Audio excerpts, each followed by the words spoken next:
এই বাংলাদেশে আপনার আর আমার জন্ম নেওয়াটাই সবথেকে বড় অপরাধ।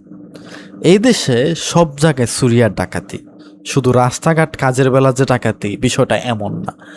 বিদ্যুৎ বলেন, যাই কিছুই বলেন, সব জায়গায় ডাকাতি আর ডাকাতি। আপনারা যে দেখতে পাচ্ছেন মিটার ব্যবহার করতেছি, এই মিটারের প্রতি মাসে 260 টাকা বাধ্যতামূলক মিটারের ভাড়া দিতে হয়। শুধু মিটার ভাড়া না, মিটার ভাড়া, ডিমার ভাড়া, সামথিং সামথিং।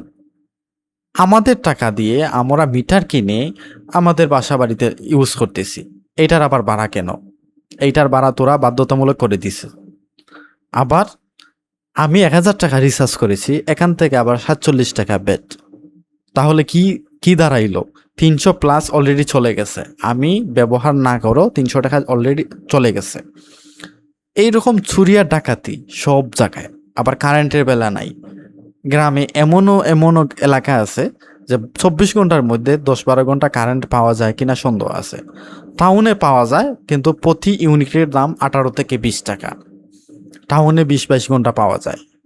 এটা হচ্ছে এলাকা বুঝে।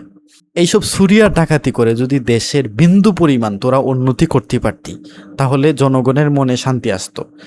জনগণের না পাচ্ছে রাস্তার সুবিধা, না পাচ্ছে শিক্ষা ব্যবস্থা, না পাচ্ছে চিকিৎসা ব্যবস্থা, কোনো জায়গায় জনগণ শান্তি পাচ্ছে না।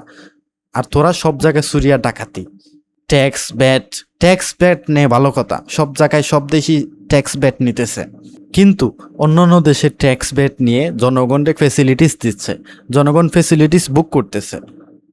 আমাদের আমও নাই, চলও নাই, কিছুই নাই।